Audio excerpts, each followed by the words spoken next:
अस्सलामु अलैकुम वरहमतुल्लाहि वबरकातुहू।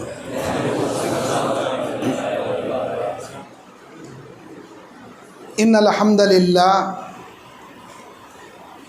अल्हम्दुलिल्लाहि रब्बिल आलमीन वल आक़िबतु लिल मुत्तक़ीन वस्सलातु वस्सलामु अला नबिय्यिना मुहम्मदिन सल्लल्लाहु अलैहि वसल्लम व अला आलिहि व अस्हाबिहि व अहलि बैतिहि अजमाइन बिरहमतिका या अरहमर राहिमीन। औज़ु बिल्लाहि मिनश शैतानिर रजीम। बिस्मिल्लाहिर रहमानिर रहीम। अल यौम अकमलतु लकुम दीनकुम व अतममतु अलैकुम निअमती व रज़ीतु लकुमुल इस्लाम दीना। रब्बि इश्रह ली सदरी व यस्सिर ली अमरी वहलुल उक़दतम मिन लिसानी यफ़क़हू क़ौली। रब्बी ज़िदनी इल्मा। अल्लाहुम्मा अन्फ़अनी बिमा अल्लमतनी व अल्लिमनी मा यनफ़अनी व ज़िदनी इल्मा। अल्लाहुम्मा ज़य्यन्ना बिज़ीनतिल ईमान वजअलना हुदातम मुहतदीन। सुब्हानका ला इल्म लना इल्ला मा अल्लमतना इन्नका अंतल अलीमुल हकीम। मोहतरम दीनी और इस्लामी भाइयों, पर्दानशी, इज़्ज़त माब, इफ़्फ़त माब मेरी माँ और बहनों, बावक़ार बुज़ुर्गों, अज़ीज़ प्यारे बच्चों,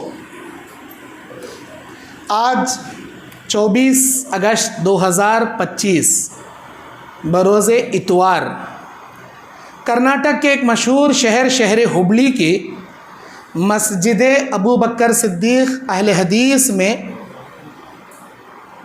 मंथली चलने वाले प्रोग्राम में आज मुझे जिस उन्वान पर आपके सामने ख़िताब करना है वो है नबी अलैहिस्सलाम के ज़िंदगी के आखिरी हज का खुतबा हज्जतुल विदा, जो कि इंसानी हुकूक़ का एक जामे खुतबा है। रहती दुनिया तक ये खुतबा तमाम इंसानों के हुकूक़ का एक बेमिसाल बाकमाल खुतबा है। दुनिया में अब तक जितने लैंग्वेजेस लिखे और पढ़े जाते हैं, जिसकी लिपि मौजूद है, उन तमाम लैंग्वेजेस के अंदर खुतबा हज्जतुल विदा को ट्रांसलेट किया गया और सारी दुनिया के सामने पेश किया गया कि नबी अलैहिस्सलातु वस्सलाम का पैगाम इंसानियत के नाम अल्लाह की जानिब से क्या था, ये देख लीजिए। जो शख्स खुतबा हज्जतुल विदा को सुना या पढ़ा वो नबी की सीरत पढ़ने पर मजबूर हो गया, क्योंकि इंसानी हुकूक़ को अदा किए जाने, इंसानों पर रहम करने और इंसानों के साथ इंसानियत से पेश आने का जो जामे मवाद खुतबा हज्जतुल विदा के अंदर है, वो एक ही खुतबे के अंदर जितने हुकूक़ अल्लाह के नबी ने बताए वो आपकी ज़िंदगी के किसी और खुतबे में नहीं है। और यही वो हज यौम अरफा, अरफे के मैदान का खुतबा था नबी अलैहिस्सलाम का, जिस मैदान के अंदर आप अलैहिस्सलातु वस्सलाम पर सूरह माइदा की 3 नंबर आयत को अल्लाह ने नाजिल किया। औज़ु बिल्लाहि मिनश शैतानिर रजीम। बिस्मिल्लाहिर रहमानिर रहीम। अल यौम अकमलतु लकुम दीनकुम व अतममतु अलैकुम निअमती व रज़ीतु लकुमुल इस्लाम दीना। आज के दिन हमने दीन इस्लाम को मुकम्मल कर दिया और तुम पर अपनी नेमतें मुकम्मल कर दी, और अल्लाह तबारक व तआला ने दीन इस्लाम होने पर राज़ी कर लिया। दीन को इस्लाम होने पर आपने राज़ी कर लिया, यानी आज के दिन दीन कंप्लीट हो गया। मैं मुकम्मल दीन आपके सामने छोड़ के जा रहा हूँ। अधूरा इस्लाम नहीं कि मेरे गुजरने के बाद 4 इमामा पैदा होंगे जो अनकम्प्लीट इस्लाम को वो आकर कंप्लीट करेंगे, ऐसा आपने नहीं बताया। कंप्लीट इस्लाम, मुकम्मल इस्लाम आज के दिन अल्लाह ने ख़त्म कर दिया। यही वो अल्लाह का पैगाम नबूवत था जो मेरे सर पर अमानत की शक्ल में डाला गया था मैंने आप तक पहुंचा दिया। क्या आप अल्लाह के दरबार में गवाही दोगे? सारे उम्मत के सहाबा जो 1,00,000 से ज़ायद का मजमा वहाँ मौजूद था, वो एक ज़बान होकर कहते हैं हम अल्लाह के दरबार में गवाही देंगे, अल्लाह के नबी आपने अल्लाह के पैगाम को अमानतदारी से हम तक पहुँचा दिया। सूरह माइदा की 67 नंबर आयत में अल्लाह ने कहा था या अय्युहर रसूल बल्लिग मा उन्ज़िला इलैका मिन रब्बिक, अल्लाह के पैगाम को अल्लाह के बंदों तक पहुंचाना यह आपकी जिम्मेदारी। ऐ मेरे उम्मतियों, मैंने पहुंचा दिया, गवाही दोगे? बेशक गवाही देंगे। अल्लाह तो गवाह रहना, मेरे मौला तो गवाह रहना, मेरे मालिक तो गवाह रहना। आज ये कह रहे हैं मैंने तेरा पैगाम पहुंचा दिया। अल्लाह के नबी अलैहिस्सलातु वस्सलाम उस खुतबे को खसवा नामी अपनी ऊँटनी पर बैठकर इस अंदाज से पेश किए थे। आप अलैहिस्सलाम के जुमले थे या अय्युहन्नास, या अय्युहल मुस्लिम, या अय्युहल मुअमिन, आपने नहीं कहा या अय्युहन्नास।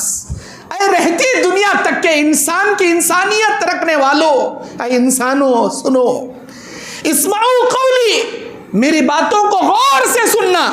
फ़इन्नी लअल्ली ला अल्का बअद यौमी हाज़ा, हो सकता है आज के दिन के बाद इस तरह अल्लाह मुझे और आपको दोबारा जमा न कर सके। आपके अल्फाज ही कुछ ऐसे थे, सहाबाए किराम वो खुतबा अपनी आंखों में आंसू लिए सुन रहे थे नबी की ज़बान से, क्योंकि आपके ज़िंदगी का वो आखिरी खुतबा था। नबी अलैहिस्सलाम के अल्फाजों में इस कदर दर्द था, इस कदर आपके अल्फाजों के अंदर वो कशिश थी, सुनने वाला हर शख्स आंखों से अश्कबार हुए नबी का वो खिताब सुन रहा था। मेरे दीनी और इस्लामी भाइयों, अल्लाह के नबी सल्लल्लाहु अलैहि वसल्लम उसी वक्त ये पैगाम देते कहते हैं कि मेरे सहाबा, आप में से जितने यहाँ हाजिर हैं, आपकी जिम्मेदारी बनती है कि आपके गायब लोगों तक क़यामत की सुबह तक दीन इस्लाम के इस पैगाम को आप पहुंचा देना। और ये बात याद रखना, इस दीन के अंदर जर्रा बराबर भी ना इजाफा करना, ना इस दीन में जर्रा बराबर भी कमी करना। और ये भी याद रखना कि जो शख्स अल्लाह के दीन को अमानतदारी से पहुंचाएगा, नज़्ज़रल्लाहु इम्रान समिअ मिन्ना हदीसा, अल्लाह उसकी ज़िंदगी तरोताज़ा कर दे। जो हमसे हदीसें सुनेगा, हमारे पैगाम को सुनेगा, जैसा सुना था वैसे ही अमल करते हुए दूसरों तक पहुंचाएगा, अल्लाह उसकी ज़िंदगी खुशियों से आबाद कर दे, उसकी ज़िंदगी को तरोताज़ा रख दे। अल्लाह के नबी की यह दुआ थी। और सहाबाए किराम इस खुतबे को सुनने के बाद अपनी प्रॉपर्टियां, सईटा, घरा, मकाना बनाने को मदीने में नहीं बैठे, दुनिया के चप्पे चप्पे में फैल गए। दीन इस्लाम को पहुंचाने के लिए तिजारत के बहाने से किसी के पास अपने बयानों के बदले, अपने दीन के, इस्लाम के खुतबों के बदले, इस्लाम की दावत के बदले किसी से रोटी नहीं मांगते थे, पैसा नहीं मांगते थे। दावत के दीन को अपना जिंदगी का लाहे मिशन बनाकर, तिजारत को बहाना बनाकर दुनिया के चप्पे चप्पे में फैल गए। लोग कहते हैं ख्वाजा मुइनुद्दीन चिश्ती रहमतुल्लाह अलैह हिंदुस्तान में इस्लाम लाए, उससे पहले था ही नहीं। अरे वो भी लाए होंगे, अल्लाह के वली होंगे, लेकिन हिंदुस्तान की तारीख उठाकर अगर आप देखेंगे, कई सहाबा, कई ताबईन, कई तबे ताबईन इस हिंदुस्तान की जमीन पर तिजारती काफिलों के बहाने से इस्लाम लाकर पहुंचाए हैं, इस्लाम के दीन को फैलाए हैं।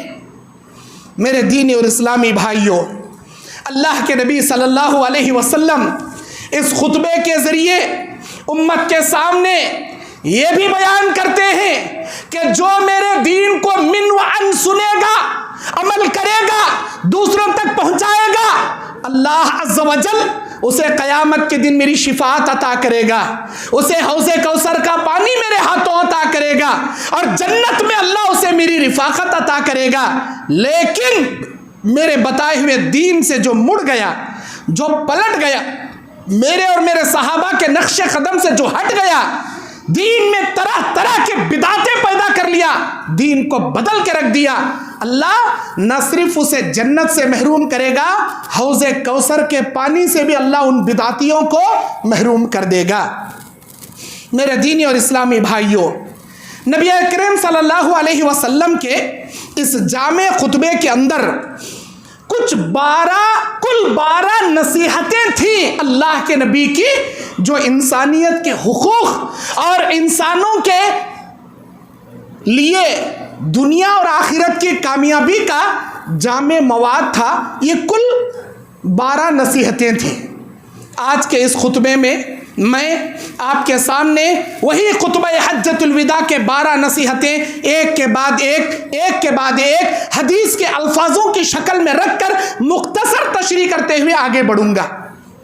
नंबर 1, नबी अलैहिस्सलातु वस्सलाम इंसानों के अंदर मसावात बनाते हुए, इंसानों में कोई काला, कोई गोरा, कोई अरबी, कोई अजमी, कोई सैयद, कोई पठान, कोई शेख, कोई फला, अल्लाह की निगाह में कोई बढ़ोतरी नहीं। अल्लाह की निगाह में ख़ानदान की वजह से, रंग रूप की वजह से बढ़ोतरी नहीं, उसके तक़वे, उसके अमल, उसके ईमान की वजह से इज़्ज़त है। आपके ये अल्फाज थे मुस्नद अहमद की हदीस 2348 नंबर की हदीस। नबी अलैहिस्सलाम कहते हैं, या अय्युहन्नास अला इन्ना रब्बकुम वाहिदा, लोगो तुम सब का रब एक है, वही अल्लाह ताला माबूद बरहक है, उसी की इबादत करना। व इन्ना आबाउकुम वाहिदा, जैसे तुम्हारे बाप एक हैं वैसे अल्लाह रब्बुल आलमीन भी एक है। अला ला फज़ल लि अरबिय्यिन अला अजमिय्यि वला अजमिय्यिन अला अरबिय्यिन, किसी अरबी को अजमी पर फौकियत नहीं है अल्लाह की निगाह में, और किसी अजमी को अरबी पर फौकियत नहीं है। वला अहमर अला अस्वद वला अस्वद अला अहमर, किसी गोरे को किसी काले पर नहीं, या किसी काले को किसी गोरे पर फौकियत नहीं है। इल्ला बित्तक़वा, लेकिन अल्लाह की निगाह में तक़वे की वजह से इंसानों की इज्जत है। अल्लाह तबारक व तआला कुरान मजीद के सूरह हुजरात के अंदर बयान फरमा दिया, वजअलनाकुम शुऊबन व क़बाइल लिताअरफू, अल्लाह ने तुमको खानदान व कबीलों में बांट दिया। इन्न अक्रमकुम इंदल्लाहि अत्क़ाकुम, बेशक तुम्हारे अंदर अल्लाह के पास सबसे बड़ा इज्जत वाला, पैसे वाला, पॉलिटिक वाला, ताकत वाला, खूबसूरत वाला नहीं, तक़वे वाला अल्लाह की निगाह में बड़ा इज्जत व मुकर्रम वाला है। मेरे दीन और इस्लामी भाइयों, आप अलैहिस्सलातु वस्सलाम ने मसावात का हुक्म दिया। हिंदुस्तान के अंदर डॉक्टर BR अम्बेडकर ने यही काम किया कि आप भले ब्राह्मण होंगे और ये निचली जात के होंगे, ये जात पात को इंसानों ने बनाया, हमारे किसी भगवानों ने नहीं बनाया, सारे इंसान यकसा हैं। आप दलित के जात वालों को और किसी और जात वालों को नीचे दिखाकर उसे धुतकार नहीं सकते, सारे इंसानों को इंसानियत के हुकूक आप दीजिए। यही पैगाम डॉक्टर BR अम्बेडकर ने दिया। इसीलिए लोग बाज़ जगह पर उसकी पूजा करते हैं, उसे भगवान मानते हैं। अरे ये पैगाम तो आज से 1450 साल पहले क्या कायनात के रहमतुल लिल आलमीन ने सिर्फ हिंदुस्तान के लिए नहीं, दुनिया के चप्पे चप्पे में रहने वाले, चाहे वो अफ्रीका के काले लोग क्यों ना हो, अमेरिका के गोरे लोग क्यों ना हो, अरबस्तान के अरबी लोग क्यों ना हो, अरबस्तान के अलावा दुनिया के अजमी लोग क्यों ना हो, सारे लोगों के दरमियान इंसानी हुकूक के मसावात का पैगाम मिन जानिबिल्लाह अल्लाह के नबी ने दे दिया। इसीलिए कहने वाला शायर कहता है, एक ही सफ में खड़े हो गए महमूद अयाज, न कोई बंदा रहा न कोई बंदा नवाज। एक सफ में महमूद भी खड़ा है, अयाज भी खड़ा है, बादशाह भी खड़ा है, फकीर भी खड़ा है, लेकिन बादशाह को पहली सफ नहीं, नौकरों और कम दर्जा रखने वालों को पिछली सफ नहीं, जो पहले मस्जिद में आएगा वो पहली सफ का हक रखेगा। चाहे एक ही सफ में बादशाह भी खड़ेगा, नौकर भी खड़ेगा, उसका गुलाम भी खड़ेगा, उसका वजीर भी खड़ेगा। अल्लाह की निगाह में सिर्फ तक़वे की वजह से इज्जत है मेरे दीनी और इस्लामी भाइयों। उसके बाद दूसरा पैगाम जो अल्लाह के नबी सल्लल्लाहु अलैहि वसल्लम ने सारे उम्मत के सामने इंसानी हुकूक के लिए इज्जत और उसकी हिफाजत का जो पैगाम आपने दिया, वो इंसानों के जान और माल की हिफाजत का पैगाम था। अब इंसान तो बराबर है, लेकिन अब उसके बाद आप अलैहिस्सलातु वस्सलाम ने बयान फरमाया कि ऐ लोगों, फ़इन्न दिमाउकुम व अमवालुकुम हरामुन अलैकुम। ऐ लोगों, ये सुन लो, किसी का भी माल, किसी का भी खून तुम्हारे ऊपर हराम है। उन्हें मुसलमान, इन्हें हिंदू का तो पकड़ ले को उसे ज़बरदस्ती मारना नहीं है, अल्लाह अकबर बोल नहीं तो तुझे कत्ल कर देंगे, ये बोलना नहीं है। इस्लाम में दहशत गर्दी नहीं है। इस्लाम इंसानियत का पैगाम देता है। अल्लाह के नबी ने कहा का हुर्मती यौमिकुम हाज़ा, आज जुमा का दिन है, आज अरफे का दिन है, जैसे ये दिन हुर्मत वाला है। वो फी बलदिकुम हाज़ा, जैसे ये शहर मक्का हुर्मत की जगह है, ये जैसा शहर मक्का हराम है। वो फी शहरिकुम हाज़ा, जैसे ये अरब की ज़मीन और ये ख़ासकर हरम की ज़मीन, जैसे अल्लाह तबारक व तआला ने और ख़ासकर ये महीना ज़िलहिज्जा का महीना हुर्मत वाला महीना है। हाज़ा वस्तलक़ौन रब्बकुम फस्तअस्लूना अन अमालिकुम। अल्लाह के नबी सल्लल्लाहु अलैहि वसल्लम बयान फरमाते हैं, ये दिन जैसा हराम, ये शहर जैसा हराम, ये महीना जैसा हुर्मत वाला, उसी तरह एक दूसरे का माल, एक दूसरे की जान, एक दूसरे की इज्जत आपके लिए हराम है। आप बगैर किसी हक के किसी की इज्जत से खिलवाड़ नहीं कर सकते, किसी की जान पर हाथ नहीं डाल सकते, किसी का माल नहीं लूट सकते। मेरे दीनी और इस्लामी भाइयों, अल्लाह के नबी अलैहिस्सलाम के हदीसों में क़यामत के अलामतों में एक अलामत की जामे हदीस तमीम अद्दारी रज़ी अल्लाह अन्हु की मुस्लिम शरीफ किताबुल फितन की है। वो कहते हैं, समंदर के रास्ते पर दावत दीन के बहाने से हम 30 सहाबा निकल पड़े थे। हमारी कश्ती हचकोले खाते खाते बेकाबू हो गई। हम कश्ती चलाने से खासिर रह गए। ऑटोमेटिक वो कश्ती एक ऐसे जजीरे पर जाकर रुकी जिस जजीरे को न जिंदगी में न कभी हमने सुना था न कभी देखा था। उस जजीरे पर पहुंचे तो वहां पर एक ऐसा शख्स बैठा था, सर से लेकर पैर तक बाल से ढका हुआ था। हम देखकर हैरान हो गए कि इसका मुंह किधर है, इसकी पीठ किधर है। हमने उसे पूछा कि भाई तेरा नाम क्या है, तू कौन है? वो कहता है कि मेरा नाम जसासा है, मेरा नाम जसासा है। और सही बुखारी सही मुस्लिम में हदीस जसासा के नाम से यह हदीस मशहूर है, मेरा नाम जसासा है। और ऐ आने वाले लोगों, जाओ, इन पहाड़ों में गार है, उस गार के अंदर मेरा एक मालिक बैठा है जो तुम्हारा इंतजार कर रहा है, तुम जाओ उसके पास। हम सीधा अंदर गए तो वहाँ पर बेड़ियों में जकड़ा हुआ एक बड़ा इंसान बैठा था। हमने पूछा, भाई तू कौन है? वो कहने लगा, मैं कानत दज्जाल हूँ, मैं कानत दज्जाल हूँ। वो कानत दज्जाल उन आए हुए सहाबा से बहुत सारे क्वेश्चन करता है, क्या आखिरी नबी आ गए? हाँ आ गए, तब तो मेरा निकलने का ज़माना करीब आ गया, क़यामत बिल्कुल करीब आ गई। क्या तुम्हारी जंगें हुई? क्या मुल्क अरब से फला मुल्क तक क्या बिल्डिंगों का सिलसिला जारी हो गया? नहीं नहीं, अभी इमारतें नहीं खड़ी हैं, अनकरीब इमारतों का सिलसिला खड़ेगा। और एक औरत तने तनहा जेवरात पहने हुए यहाँ से निकलेगी अरब से लेकर मुल्क सना तक, और उसे छूने वाला, उसे लूटने वाला, उसे हाथ लगाने वाला एक भी शख्स नहीं रहेगा। ये क़यामत की अलामतों की एक अलामत है जिसे कानत दज्जाल ने उस गार के अंदर बयान किया। वो आकर नबी अलैहिस्सलाम से जिक्र करते हैं, अल्लाह के नबी हमने कानत दज्जाल को देखा, और वो ऐसे ऐसे कह रहा था। नबी ने कहा आपने बिल्कुल सच्चा वाक़िया देखा, आपने बिल्कुल हकीकत में देखा उसे।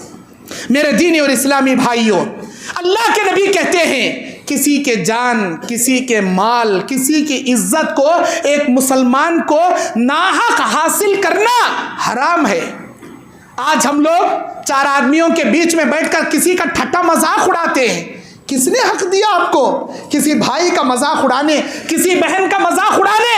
अरे अल्लाह ने सूरह हुजुरात के अंदर कहा, या अय्युहल्लज़ीना आमनू ला यस्खर कौमुन मिन कौमिन असा अन यकूनु खैरन मिनहुम वला निसाउन मिन निसाइन असा अन यकुन्न खैरन मिनहुन्ना। ऐ ईमान वालो, तुम में से कोई मर्द किसी मर्द का मजाक ना उड़ाए। ऐ औरतों, तुम में से कोई औरत किसी औरत का मजाक ना उड़ाए। हो सकता है जिनका मजाक तुम उड़ा रहे हो वही अल्लाह की निगाह में बेहतर हो, और तुम मजाक उड़ाने वाले एक नंबर के कमीने और एक नंबर के बदतर और एक नंबर के जलील इंसान हो। किसने हक दिया आपको किसी का मजाक उड़ाने की? मजाक उड़ाना जायज नहीं है, उसके माल को लूटना जायज नहीं है, उसके खून को बहाना, उसका मर्डर करना जायज नहीं है। इस्लाम ने हराम करार दे दिया। मेरे दीनी और इस्लामी भाइयों, अल्लाह के नबी सल्लल्लाहु अलैहि वसल्लम का ये पैगाम किसी एक जमात के लिए नहीं था। आज दुनिया में इस्लाम के मानने वाले या इस्लाम का दावा करने वाले, चाहे वो शिया हो, चाहे वो बरेलवी हो, चाहे वो देवबंदी हो, चाहे वो अहले हदीस हो, चाहे वो तबलीगी हो, चाहे वो रिजवी हो, चाहे वो जमातुल मुस्लिमीन के हो या जमात इस्लामी का हो, या वो जिहादी हो, चाहे वो फलाही हो, चाहे वो इस्लाही हो, चाहे वो सियासी हो, चाहे वो किसी भी दुनिया के अलंबरदार का रुकन रखने वाला क्यों ना हो, अल्लाह के नबी अलैहिस्सलाम ने सारे मुसलमानों के बारे में एक पैगाम दिया, अल मुस्लिमु अखुल मुस्लिम। एक मुसलमान दूसरे मुसलमान का भाई है, एक मुसलमान दूसरे मुसलमान का भाई है। आप लोगों की मिसाल एक ईंट दूसरे ईंट से जुड़ी हुई एक मजबूत दीवार जैसी है। एक भाई दूसरे भाई का एहतराम करे, एक भाई दूसरे भाई की इज्जत का ख्याल करे। यह पैगाम था नबी अलैहिस्सलातु वस्सलाम का। उसके बाद नबी करीम सल्लल्लाहु अलैहि वसल्लम का तीसरा पैगाम खुतबा हज्जतुल विदा के अंदर जाहिलियत के रसूम, जाहिलियत के रस्म व रिवाज, जाहिलियत के ऐसे वैसे बिदअत व खुराफात को आप अलैहिस्सलातु वस्सलाम ने रद्द किया, उसकी ममानियत की और उसका कंडम आपने किया। नबी करीम सल्लल्लाहु अलैहि वसल्लम बयान फरमाते हैं, जैसे आज हमारे ज़माने में, हमारे माहौल में दुनिया भर के रस्म व रिवाजा, नबी के ज़माने में भी कुछ ऐसे रस्म व रिवाजा थे। आपने फरमाया, अला कुल्लु शैइन मिन अम्रिल जाहिलिया तहत क़दमी मौज़ूअन। ऐ उम्मत के मेरे उम्मतियों, ऐ दुनिया के इंसानों, ये सुन लो कि जो दौरे जाहिलियत में जितने भी रस्म व रिवाज तुम करते आ रहे हो, ये तमाम रस्म व रिवाजों को मैं अपने पैरों के नीचे डाल कर रौंदता हूँ। ये सारे जाहिलियत के उमूर हैं और ये सारे मनगढ़ंत किस्से हैं। मौजू मनगढ़ंत रिवायतें, मनगढ़ंत अपनी तरफ से घड़े हुए रस्में हैं। मैं अपने पैरों के नीचे, आपने कहा तहता कदमी, मेरे पैरों के नीचे डालकर इसे रौंदता हूं। कोई अहमियत नहीं है इसकी, कोई वैल्यू नहीं है इस्लाम में इसकी। आप अलैहिस्सलातु वस्सलाम ने बयान फरमाया, दिमाउल जाहिलियत मौजू व अव्वलु दमिन मिन दिमाई दमु इब्न रबीआ इब्न हारिस व कान मुस्तरज़िअन फी बनी लैस फ़क़तलुहु हुज़ैल। आप अलैहिस्सलातु वस्सलाम बयान फरमाते हैं कि ऐ मेरे उम्मतियों, ये जान लो, जमाने जाहिलियत से एक खानदान वाले दूसरे खानदान वालों से लड़ाई करते हुए खून का बदला लिया करते थे और खून के बदले में पीढ़ी दर पीढ़ी झगड़ते थे, पीढ़ी दर पीढ़ी इनके अंदर जंगें जारी रहती थी। ये जान लो कि बेशक ऐसे तमाम क़त्ल गारतगिरी के सिलसिले को, ऐसे रस्म व रिवाज को, ऐसे खूना खूनी करने वाले तमाम तरीकों को मैं अपने पैरों के नीचे डाल कर रौंदता हूँ। और सबसे पहले मेरे अपने ख़ानदान में इब्ने रबीआ बिन हारिस का कत्ल जो इब्ने हुज़ैल ने किया था, उस खून को सबसे पहले मैं माफ़ करता हूँ। मेरा कोई ख़ानदान का शख्स उस बनी हुज़ैल से बदला भी नहीं लेगा, उसके ख़ानदान को कोई मारेगा भी नहीं और कोई खून का सिलसिला जारी नहीं रखेगा। भले ही मेरे ख़ानदान के शख्स को इब्ने रबिया बिन हारिस को मारा था, लेकिन मैं उस खून को माफ़ करता हूँ। इस खूनी सिलसिले को दुनिया में नहीं जारी रखना चाहिए, ये इंसानियत के खिलाफ है। आप अलैहिस्सलातु वस्सलाम ने पैगाम दिया। मेरे दीनी और इस्लामी भाइयों, आप सल्लल्लाहु अलैहि वसल्लम बयान फरमाते हैं कि बेशक ये रबिया बिन हारिस, यहाँ तक के नबी करीम सल्लल्लाहु अलैहि वसल्लम के दूध पीते बेटे के खून जिसे बनु हुज़ैल में मार डाला गया था, नबी अलैहिस्सलाम ने उस खून को माफ़ किया। सही इब्ने हिब्बान 3944 नंबर की हदीस, जिसे अल्लामा अलबानी ने सिलसिलतुल अहादीस सहीहा के अंदर सही करार दिया। चौथा पैगाम सारी दुनिया के सामने अब अमान का, अमन व सलामती का, इंसानियत के हुकूक का जो आपने चौथा पैगाम दिया, वो सूद की मज़म्मत का दिया। सूद की मज़म्मत का अल्लाह के नबी अलैहिस्सलाम बयान फरमाते हैं, व रिबल जाहिलियत मौजू, जाहिलियत के तमाम सूद को मैं क्या है अपने पैरों के नीचे डाल कर रौंदता हूँ, और जाहिलियत के तमाम सूद की कोई हैसियत इस्लाम में नहीं है। व रिबा व असना व रिबा अल अब्बास इब्न अब्दुल मुत्तलिब, और ये भी जान लो कि पहला सूद जिसे मैं छोड़ता हूँ वो अब्बास इब्न अब्दुल मुत्तलिब का था, क्योंकि ज़माने जाहिलियत में सूदी लेवा देवी करते थे।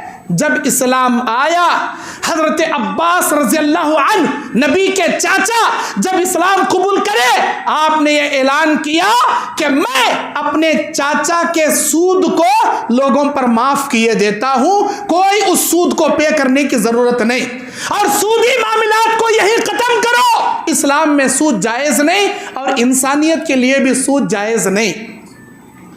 सारे सूद को मैं माफ़ किए देता हूँ। ये भी सही इब्ने हिब्बान 3944 नंबर हदीस का टुकड़ा। आज सूदी कारोबार में हम मुसलमान सबसे आगे, तरह तरह के उसे क्या है रास्ते तैयार कर लिए हैं हम लोग, उसके नामा चेंज कर लिए हैं हम लोग, लोन की शक्ल में, इंश्योरेंस की शक्ल में, बीमा की शक्ल में, चिट्टियां डालने की शक्ल में, मुत्तू फाइनेंस में गोल्ड लोन निकालने की शक्ल में, घरों को लीज को डाल लेने की शक्ल में, या गलिया गलिया में हमारे बैका को भेज को संगा के नाम पर मंगा बनाने की शक्ल में 10 तरीके नहीं 50 तरीके पैदा हो गए सूद के। आज हमें क्या भी करते नहीं मौल साहब, ऐसा जमा कर लेते फिर बाद में ही उठा दे डालते, इसमें क्या भी नहीं। ऐसा पिक्चर पेश करता इन्हें गोया बोल रहा सो परफेक्ट सही है का ना। महीना महीना वो गोल्ड दुकान में पैसा पे करना, साल को इतना जमा होता, उसके बाद उन्हें मेकिंग चार्ज भी लगाता नहीं, कहीं का भी लगाता नहीं, कितना पैसा रहता होता सुनना उठा दे डालता। ये महीना महीना तुम्हारे जैसे 50 आदमी का जो पैसा जमा कर वो सूद जमा कर रहा। सुने, गाड़ी किस्त पर खरीदने में कैश दे को खरीदे तो 10 लाख, इंस्टॉलमेंट में खरीदे तो 12 लाख। सूद के कई एक तरीके निकल गए। मैं सूद के ऊपर बयान देने नहीं खड़ा हूं, 100 बातों में की एक बात, अक्लमंद को इशारा काफी।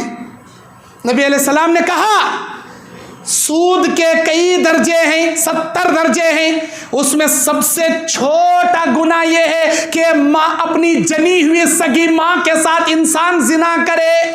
अस्तगफिरुल्लाह मिन ज़ालिक। अरे होश व हवास में तो छोड़ो, इंसान अपनी माँ के साथ जिना के बारे में ख्वाबो ख्याल में भी नहीं सोच सकता। शरीयत इस्लामिया में सूद के लिए जितनी घटिया मिसाल मेरे अल्लाह ने दिया है, किसी और गुनाह के लिए इतनी गंदी मिसाल अल्लाह नहीं दिया। इंतहाई घटिया मिसाल ये। लेकिन आज भी हमें सूद खारी, अपनी माँ के साथ जिना कर रही, ये बोलो नको नहीं मौलवी साहब हमारे अम्मा की हमें बहुत इज्जत कर रही। मौलवी साहब अरे रब की निगाह में तेरी माँ के साथ जिना करने वाला जानी है तू, अगर सूद खा रहा है। अल्लाह ने तुझे बार बार नसीहत करके कहा, या अय्युहल्लज़ीना आमनुत्तक़ुल्लाह, ऐ ईमान वालो अगर तुम्हारे दिलों में अल्लाह का डर बाकी है, वज़रो मा बक़िया मिनर रिबा, सूद के मामलात को मुकम्मल तौर पर छोड़ दो, जर्रा भी डर बाकी है छोड़ो। बोले अल्लाह ये घर बना लेती मौलवी साहब, ये गाड़ी इंस्टॉलमेंट में भर लेती, जोरों के क्या है डिलीवरी करा डालेंगे, बच्ची की शादी करा डालेंगे, बच्चे को क्या है लोन ले को अच्छा एजुकेशन पढ़ा डालेंगे, बाद में एक 4 साल के बाद छोड़ दूँ मैं।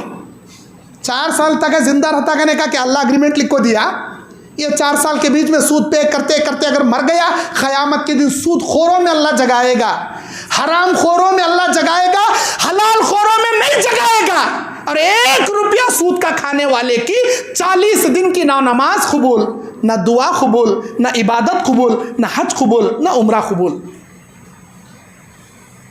लेकिन आज हमें ऐसे सूदी मामलात में पड़ी, बोलना कमाल नहीं है, सुनना कमाल नहीं है, कमाल ये है कि वो बयान सुनने के बाद अपनी लाइफ के अंदर बुराई को अच्छाई से, गुनाहों को नेकी से, जहन्नम के रास्ते को जन्नत के रास्ते से अगर चेंजिंग करेंगे, अपनी जिंदगी को तब्दीली करेंगे, वो है आपके लिए मुफीद बयान। वरना इधर से सुने उधर से छोड़े, आए कहते मंथली प्रोग्राम में बैठे कहते, कोसे की मौलाना आए थे कहते, बयान करे कहते, क्या कि नाश्ता खाए कहते, उठ को गए कहते, बेडशीट ओढ़ ले कहते, सो गए कहते, सबा तक क्या बोले, क्या अभी याद नहीं, क्या बोले कि बरियाला अच्छा बोले, क्या अभी फायदा नहीं।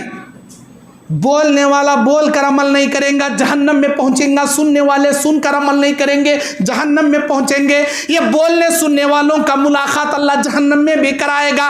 सुनने वाले सबसे पहले बोलने वाले को पूछेंगे, मौलाना आप तो अच्छे अच्छे बयाना करते थे, जहन्नम में क्यों आ गए? मैं सिर्फ बोलता था लेकिन मैं सूद खाता था, मैं सूद नहीं छोड़ता था, लेकिन आप भी सुनते थे, आप क्यों जहन्नम में आ गए? मौलाना इधर से सुन को उधर छोड़ डाले। काश अगर हम अल्लाह की इताअत करते, काश रसूल की इताअत करते, काश हलाल खाते, काश हराम से बचते, तो आज जहन्नम वालों में से नहीं होते। उस दिन पछता को क्या भी फायदा नहीं। आज अमल कर लो। ये बयाना कई रखती मालूम, तुम्हारे मोबाइल की बैटरी जैसा डाउन हुए तो शाम में चार्जिंग का वायर लगा को चार्ज करती ना, तुम्हारे ईमान की बैटरी अगर डाउन हो गई, तुम्हारे दिलों के अंदर ईमान भरने, तुम्हारे दिलों में अल्लाह का डर जगाने और तुम्हारे दिलों के अंदर अल्लाह का तकवा जगाने के वास्ते ये बयाना रखती सो। वो तकवे के बयाना सुन को भी अगर तुम्हारे अंदर तकवा नहीं आ रहा, खाली लखवा मारे जा रहा, बहुत जल्द मौत का फरिश्ता पैगाम लेकर आएगा अल्लाह की तरफ से।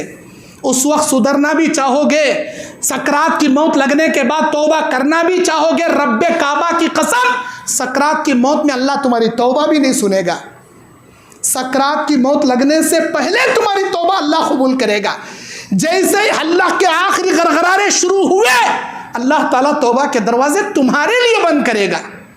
अल्लाह हमें वो वक्त आने से पहले सच्चे दिल से तौबा करके अपने सूदी मामलात से हाथ धोने और सूद से बचने और अपने घर वालों को हराम कारी से बचाने की अल्लाह में तौफीक अता फरमाए।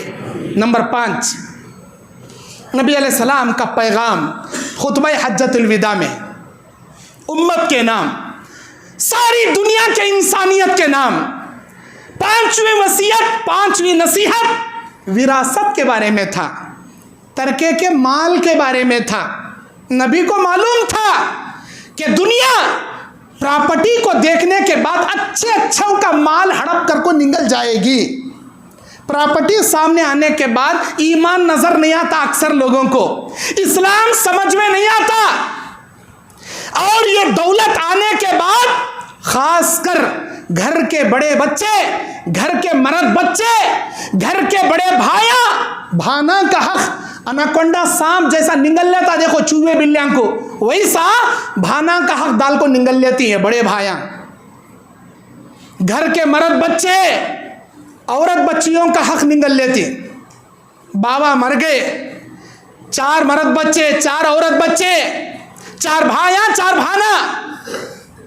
जब किसी बाप का इंतकाल होता है, अगर उसके बच्चे मौजूद हैं तो मरने वाले की बीवी को यानी बच्चों की मां को 1/8 हिस्सा अल्लाह ने इस्लाम में रखा है। तो सबसे पहले मरने वाले की बीवी को, बच्चों की वालिदा को 1/8वां हिस्सा मिलेगा। अगर बच्चे नहीं हैं तो 1/4 हिस्सा मिलेगा, बच्चे हैं तो 1/8 हिस्सा मिलेगा। सबसे पहले तुम्हारी प्रॉपर्टी में से तुम्हारी मां के लिए 1/8वां हिस्सा निकाल दो। अब बचे जो भी प्रॉपर्टी आपके पास बची, जितना भी माल बचा, 4 भाइयों के दुगना हिस्से, डबल हिस्से, 4 भाइयों के 8 हिस्से, 4 भाइयों के 4 हिस्से, 4 भाइयों को डबल हिस्सा, एक भाई को 2 हिस्से मिलेंगे। लिज़्ज़करि मिस्लु हज़्ज़िल उन्सयैन यूसिकुमुल्लाहु फी औलादिकुम, अल्लाह तुम्हारी औलाद के बारे में तुमसे ये वसीयत करता है, लिज़्ज़करि मिस्लु हज़्ज़िल उन्सयैन, यानी हर मर्द को दुगना हिस्सा मिलेगा औरत के बनिस्बत, औरत के मुकाबले में। यानी बहन को 1 रुपया मिले तो भाई को 2 रुपये मिलेंगे। 1 लाख रुपए बहन को दिए तो 2 लाख रुपए भाई को देंगे। सबसे पहले मां का हिस्सा 1/8वां निकालने के बाद बचे सो प्रॉपर्टी में कितने भाइयां हैं उनके डबल हिस्से, भाना है तो भाना के हिस्से वत्ते में डिवाइड कर लेना, उससे तकसीम कर लेना। 1 भाई को दुगना हिस्सा, 1 बहन को 1 हिस्सा बराबर दे डालना। लेकिन भाइयां नहीं देते। क्या बोलती? बाबा कमाते स्टंपो मैं साथ दिया सो, ये घर बनाने में मेरे अल्लाह के पैसे लगी, बहुत सारे प्रॉपर्टियां मेरे लगी, बेशुमार पैसे लगाया हूं मैं, खाली बाबा का नाम में मेरा भी है। तुम्हारा बाबा नहीं सो, तुम्हारी अम्मा नहीं सो, तू कहां से भाया? अरे बाबा इस काबिल बनाया, इस हुनरमंद बनाया, इस इल्म वाला बनाया, तब जाकर हाथा पैरा हला को 4 पैसे कमाया ना। अल्लाह के नबी ने क्या फरमाया? अंता व मालूका ली अबीका, तू और तेरा सारा माल तेरे बाप का। और इन्हें बोल रहा वो बाबा का, ये मेरा। कहां से आया? अम्मा नहीं सो, बाबा नहीं सो, तू कहां से आया भाई? आसमान से टपका क्या जमीन से उबल को पड़ा? और इतना ही नहीं, अक्सर भाया भाना के हिस्से नहीं देते, बोलती हमें कमा को तुमने एजुकेशन पढ़ाई नहीं, लाखा का डोनेशन भन को तुमने पढ़ाई नहीं, तुमने शादियांकर को दिए नहीं, शादिया में 10 तोले सुन्ना डाले नहीं, तुम्हारा जहेज पे करे नहीं, वो तुम्हारे तरके का हिस्सा। अब यहां पर तुम्हारा क्या भी हिस्सा नहीं। जबकि अल्लाह के नबी ने क्या कहा?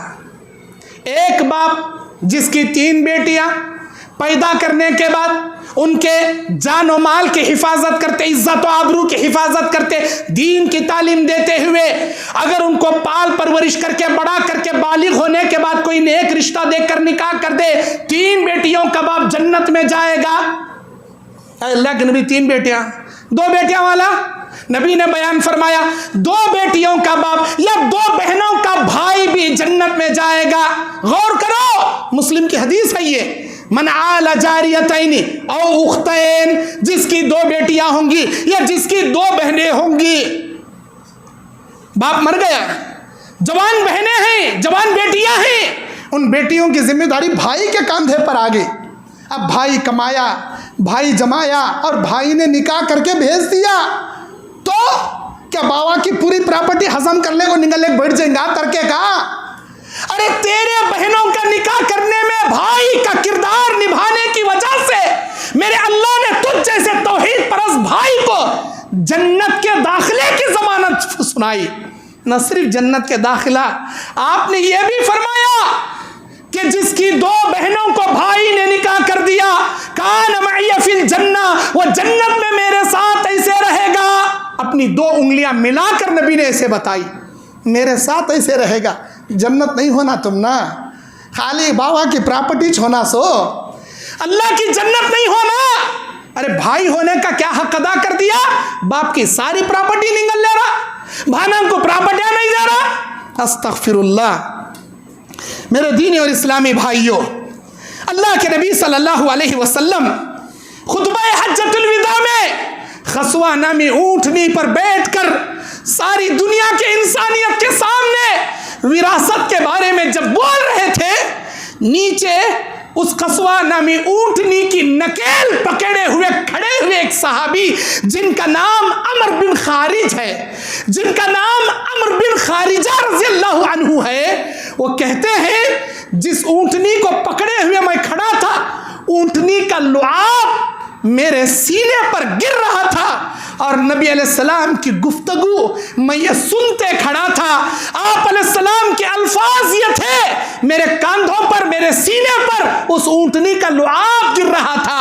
आपके अल्फाज थे, इन्नल्लाह क़द आता कुल्लु ज़ी हक़्क़िन हक़्क़हु व लैसा लिवारिसिन वसिय्यतुन। आप अलैहिस्सलाम के ये अल्फाज थे। उसका तर्जुमा क्या? बिलाशुबा अल्लाह ताला ने विरासत में हर हकदार का हक कुरान में तय कर दिया, कुरान में बता दिया। भाई का कितना है, बहन का कितना है, अल्लाती भाई का कितना, अखियाफी भाई का कितना, और एक वालिदा का कितना, और एक तमाम तुम्हारे चचा खालाओं का कितना, दादा के प्रॉपर्टी में पोतरे का कितना, ये सारे हुकूक अल्लाह ने बयान कर दिए। और सुनो, वलैसा लिवारिसिन वसियतुन, वारिस के हक में किसी बाप को वसीयत करने की इजाज़त नहीं है। मतलब क्या? इन्हें मेरा बेटा अल्लाह ने इसका हक कुरान में रख दिया, इन्हें मेरी बीवी अल्लाह ने कुरान में इसका हक रख दिया, इन्हें मेरी बेटी अल्लाह ने कुरान में इसका हिस्सा रख दिया, तो मैं इनके लिए वसीयत नहीं कर सकता, वसीयत इनके लिए नहीं कर सकता। मेरी प्रॉपर्टी में 1.5 15 रुपये, 100 रुपये में 15 रुपये के पैसों के बराबर मैं वसीयत उनके लिए कर सकता हूं जो गैर रिश्तेदार हैं, जिनका एहसान मेरे ऊपर है। आप मेरे दौलत में इतने पैसे मस्जिद को दे डालो, मदरसे को दे डालो, फला इमाम को दो, फला मौज़न को दो, फला मेरे दूर के फला वो पहचान वाले को दो, क्योंकि उसका एहसान मेरे ऊपर है। सारी प्रॉपर्टी उठा को मदरसे को दो, सारी दौलत उठा के मस्जिदां को दो, ये भी वसीयत नहीं कर सकते। तो बीवी बच्चे क्या खटोरा पकड़ के भीख मांगने जाएंगे? वो सारी दौलत की नहीं कर सकते, सिर्फ 15 रुपये 15% की, वो भी गैर वारिसीन के लिए वसीयत। मेरे दीनी और इस्लामी भाइयों बहनों का हक, भाइयों का हक, हमारी जिम्मेदारी बनती कि हमें उनका हक अदा करना। नहीं मौलवी साहब, मैं देने के वास्ते बुलाया, हमारे भान भौनी को बुला को, मस्त बिरयानी खिला को, डबल का मिठा खिला को, गुलाब जामुना खिला को, हल्लो बैठ को पूछा, गिलास में उतार ले को, मालिश कर को, उनको पॉलिश मार को, हल्लो पूछा अब तुझे कहता देना, बोल माँ। उन्हें क्या बोलेंगी? पेट में उसके डल्लियां हैं, बड़े बड़े नल्लियां सामने रखा, ये सो बिरयानियां खिला को, कहता देना, बोल माँ। क्या भी देना के लिए भैया मल्ला का कर डाले, यत्ता छोना सो मिंजे, जा उठ को पहले उसे बाटली में उतार ले को, मस्त डल्लियां खिला को, बिरयानियां खिला को, देख माँ तू देखे सरकार मेरे भी 4 बच्चे हैं, इनको पढ़ाना, तेरे मर्द कने जरा अच्छी घट प्रॉपर्टी है, मैं देखें दे गरीब लटक ले को, अटक ले को, थड़पड़ा गाले पड़ियो, क्या देना माँ तुझे, तुझे दिया मेरे मुंह में मट्ठी पड़ती ना, रंदे ले भैया, कहीं का देता तू, ये कब पूछता, मस्त दबा बिरयानियां खिला बिठा पूछता, क्या बोलेंगी बेचारी? अरे उन्हें 1000 इनकार करेंगे। बहनों का हक अल्लाह ने कुरान में तय कर दिया, देना आपका हक है, देना आपका हिस्सा है। अल्लाह ताला ने बाप की प्रॉपर्टी में हक रख दिया, सो देना आपकी जिम्मेदारी है। मेरे दीनी और इस्लामी भाइयों, नंबर 6वां हक अल्लाह तबारक व तआला ने जो बयान किया उम्मत मुस्लिमा और तमाम दुनिया के इंसानियत के नाम, वो है अमानतदारी की जिम्मेदारी, अमानतदारी की पासदारी। आप अलैहिस्सलातु वस्सलाम दुनिया में 40 साल की उम्र में नबी बनाए गए, लेकिन आपको नबूवत मिलने से पहले पूरे मुल्क अरब में, सिर्फ शहर मक्का में नहीं, मुल्क अरब में आपकी अमानतदारी, आपकी दियानतदारी, आपकी वफादारी और आपकी सच्चाई के लोग बोलते थे सारे अरब के अंदर। इस जैसा अमीन, इस जैसा सादिक, इस जैसा वादे का पक्का ना हमने देखा है, ना हमने किसी को पाया है।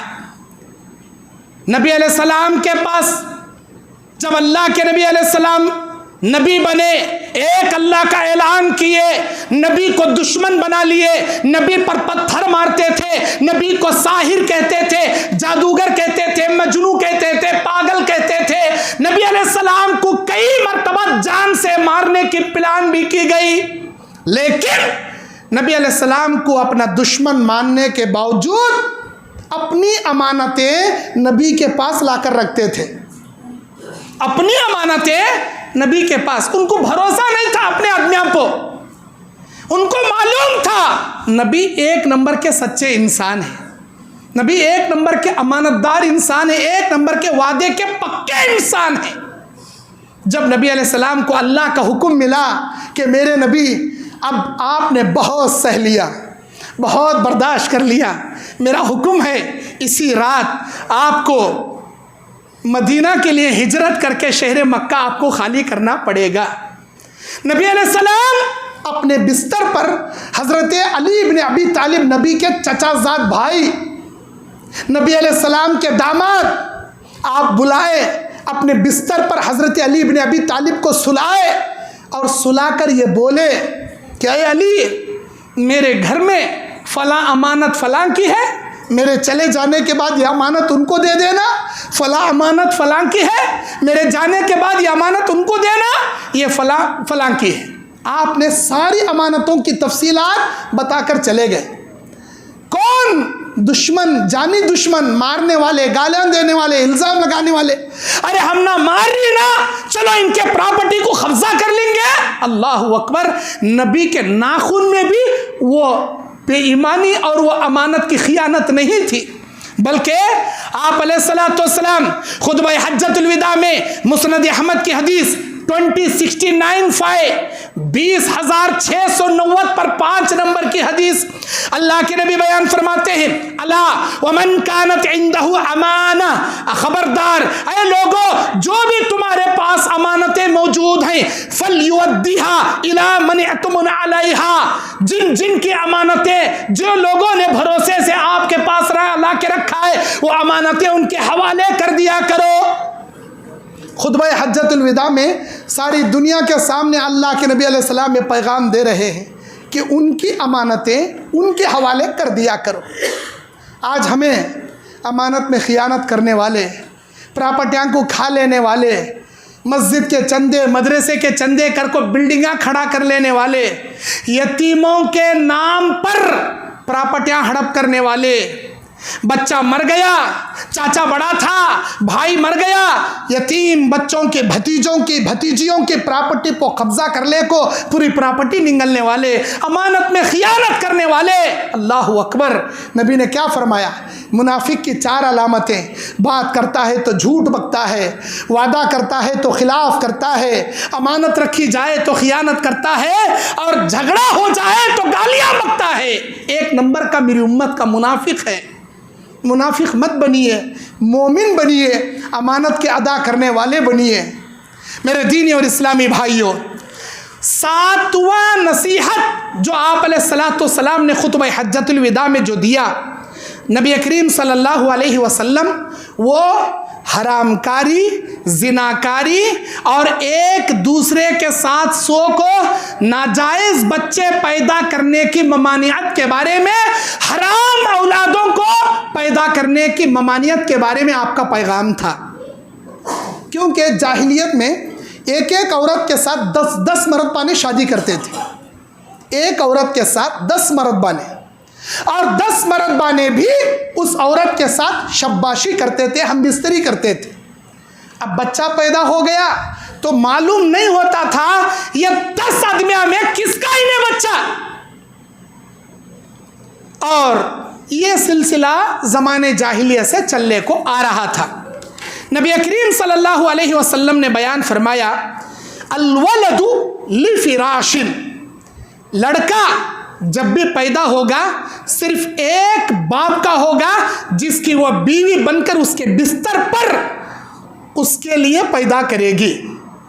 यानी एक औरत का एक से जायद मर्दों से शादियां करना, या उनके साथ शब्बाशी करना, या उनके साथ मुजामियात करना, हराम की औलाद पैदा करना इस्लाम में जायज़ नहीं। एक औरत एक मर्द के साथ रहेगी, उसके बिस्तर पर जो बच्चा पैदा होगा वो बच्चा उसी वालिद का होगा जिस वालिद ने औरत को लेकर उस बिस्तर पर उसे पैदा किया।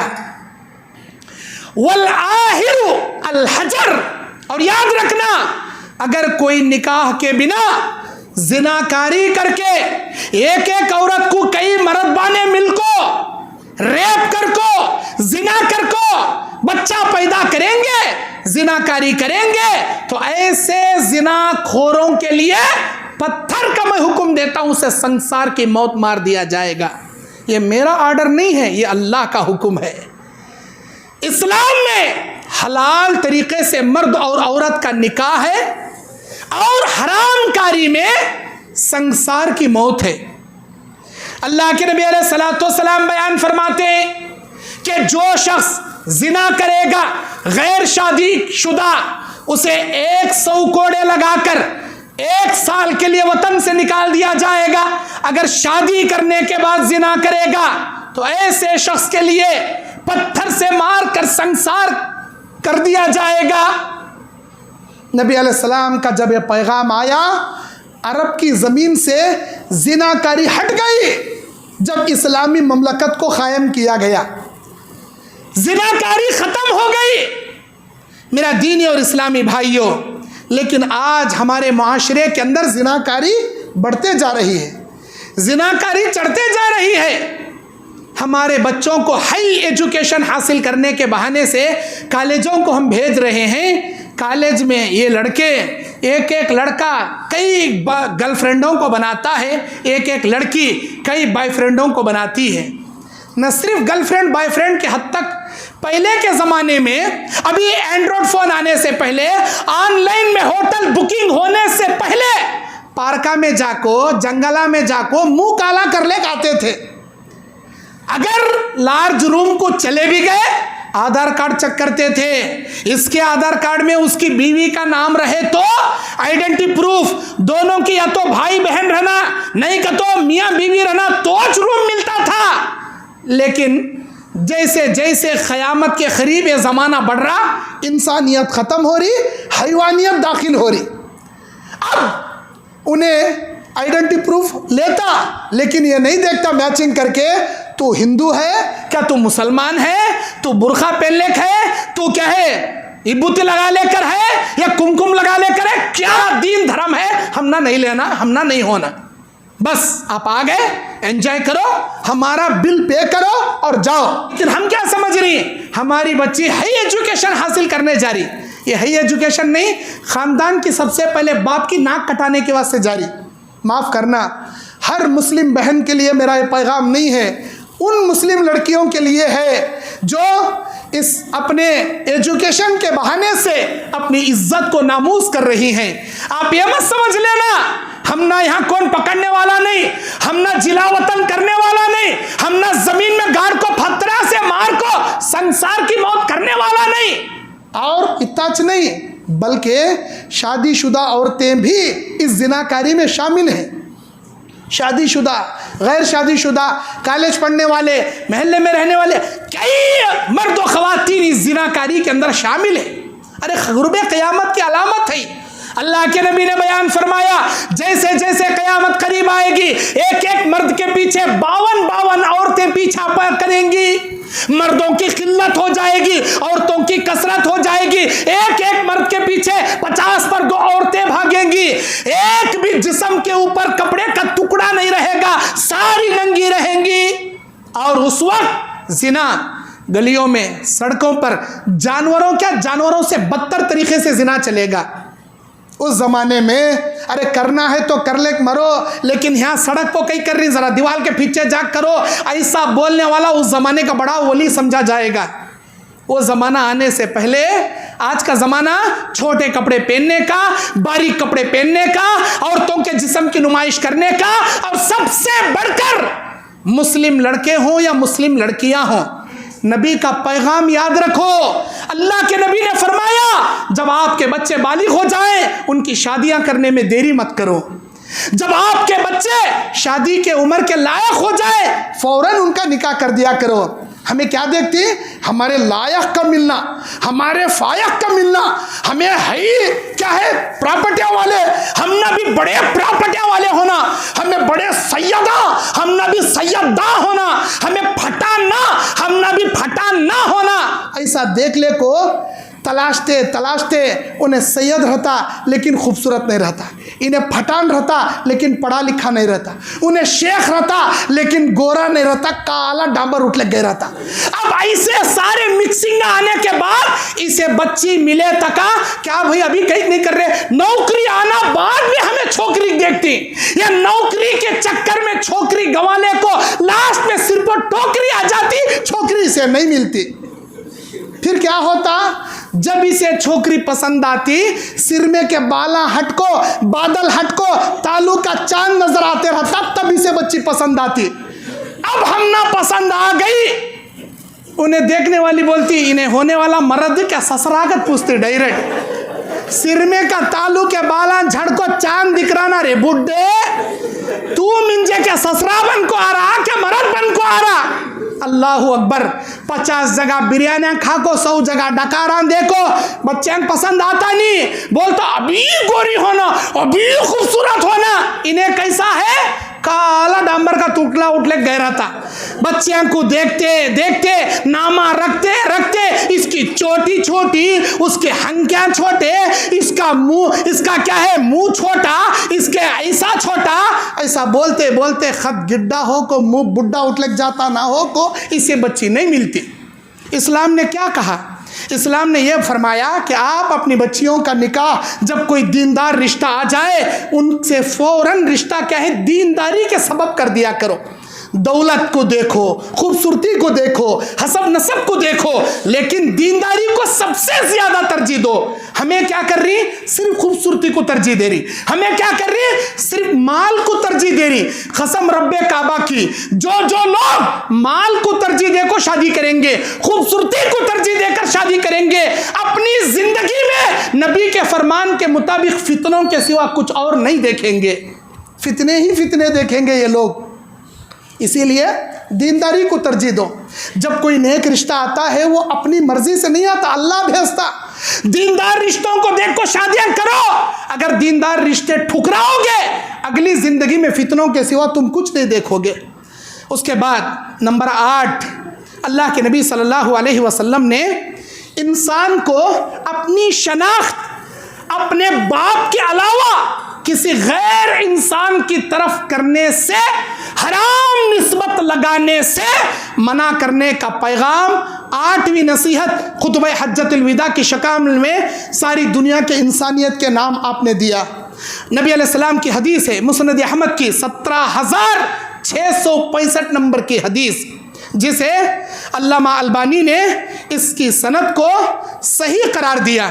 हदीस है, मन अद्दा इला गैरि अबीही, जो कोई भी अपना नसब अपने बाप के अलावा किसी और की तरफ जोड़ता है, वो अतमा इला गैरि मवालिही, या कोई गुलाम अपने मालिक के अलावा किसी और इंसान को अपना मालिक बताता है, फअलैहि लअनतुल्लाहि वल मलाइकतु वन नास अजमईन, ऐसे आदमी पर अल्लाह की लानत, लानतुल्लाहि अल्लाह की लानत, वल मलाइकती और फरिश्तों की लानत, वन नास अजमईन सारे लोगों की लानत उतरती। मतलब इन्हें बेटा है एक मामूली नौकर का, इसके बाप नौकर है, इसके बाप का नाम अब्दुल्ला साहब है, लेकिन इन्हें बता रहा फला एमएलए अब्दुल रहीम साहब का मैं बेटा, हालांकि उन्हें एमएलए अब्दुल रहीम साहब का बेटा न, में एक नौकरी, मामूली नौकरी करने वाले नौकर अब्दुल्ला साहब का बेटा। अपनी निस्बत हराम तरीके से दूसरों से जोड़ने वाले, अल्लाह के नबी ने कहा अल्लाह की लानत उतरेगी आपके ऊपर।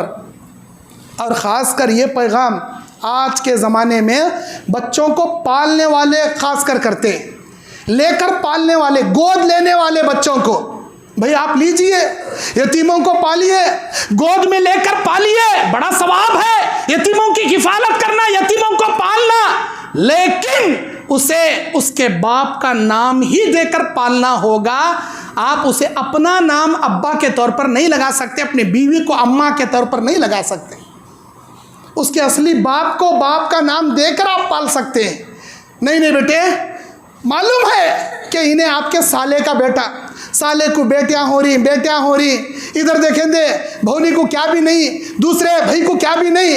अब उन्हें क्या करता, भौनी को उठाक भान को उठाक दे डालता, मुझे ये बच्चे पालने नहीं हो रहा, तू ले ले पाल ले।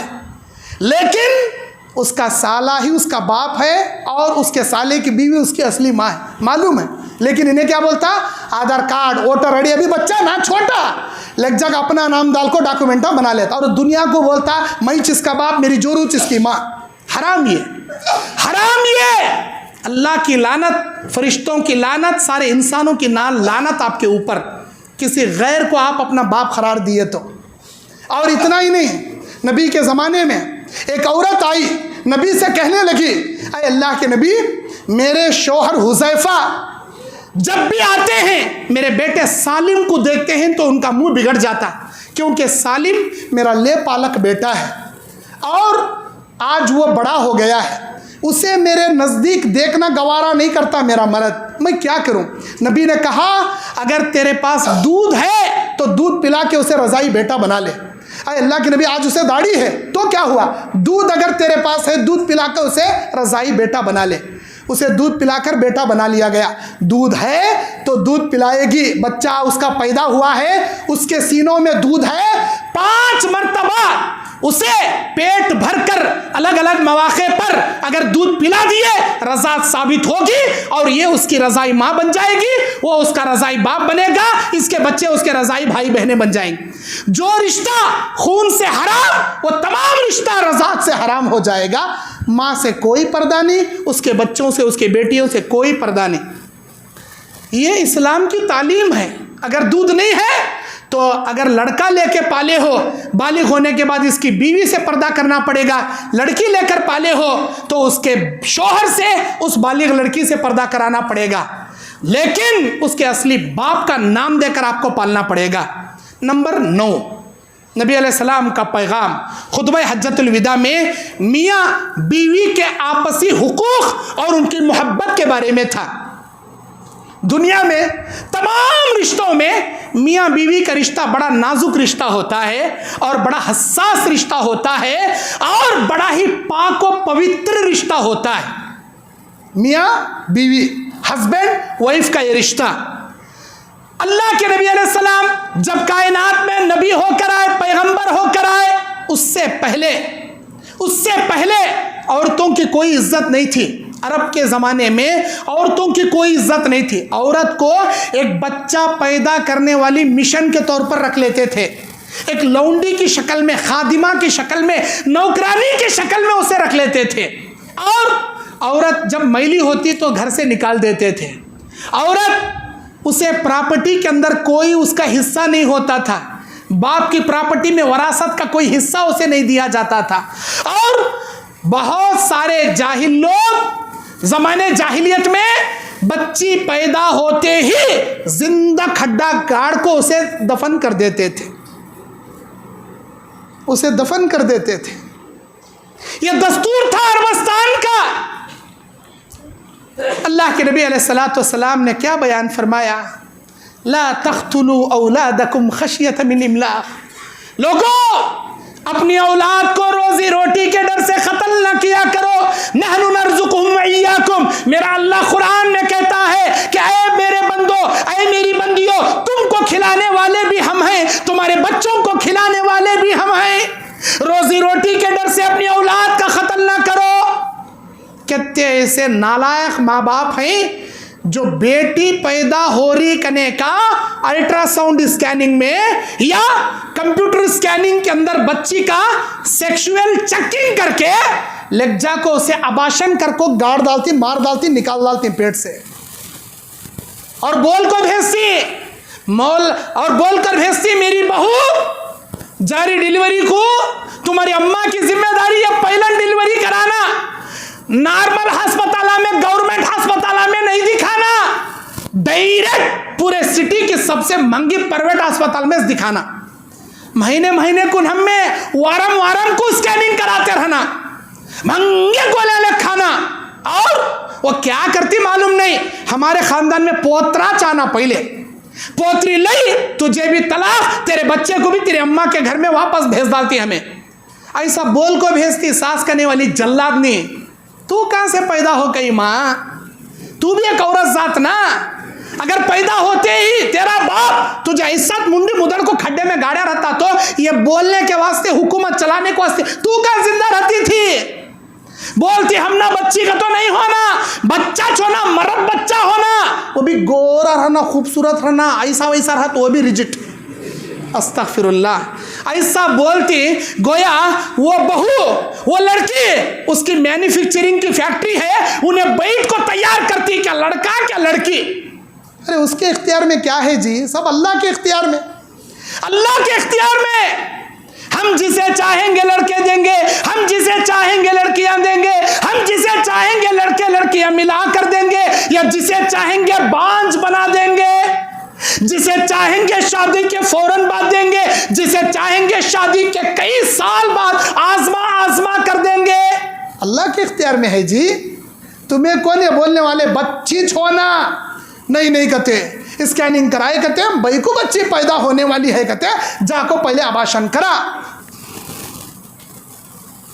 क़यामत के मैदान में अल्लाह कहेगा वह इज़ल मऊदतु सुइलत बिअय्यि ज़ंबिन ख़ुतिलत।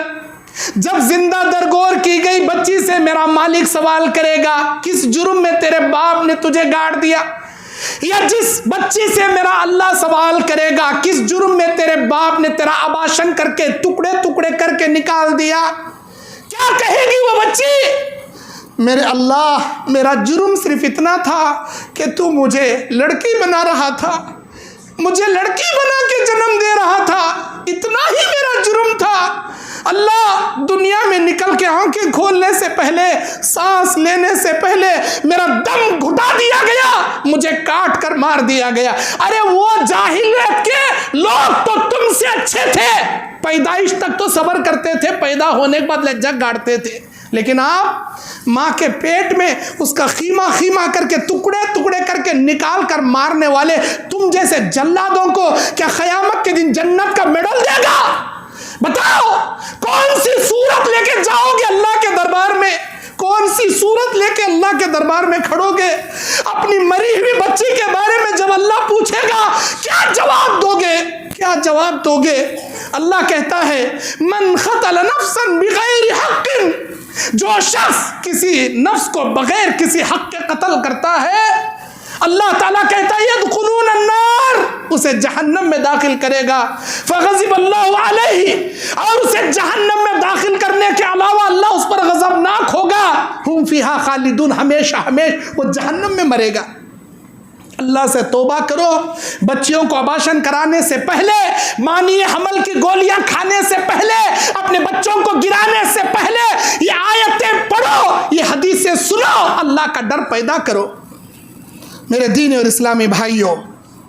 उसके बाद अल्लाह के नबी अलैहिस्सलाम 9वें नंबर पर मियाँ बीवी के हुकूक के बारे में आपने बयान फरमाया। अल्लाह के नबी कहते हैं, फत्तकुल्लाह फिन्निसा, फत्तकुल्लाह फिन्निसा फ़इन्नकुम अख़ज़्तुमूहुन्न बिअमानिल्लाह। ऐ अल्लाह के बंदो, ये जान लो, जिस औरत को निकाह करके आप अपने घर को लेकर आते हो, याद रखो वो औरत अल्लाह की अमानत होती है। अल्लाह की अमानत को ज़ाया ना करो, अल्लाह की अमानत को ज़ाया ना करो, बर्बाद ना करो।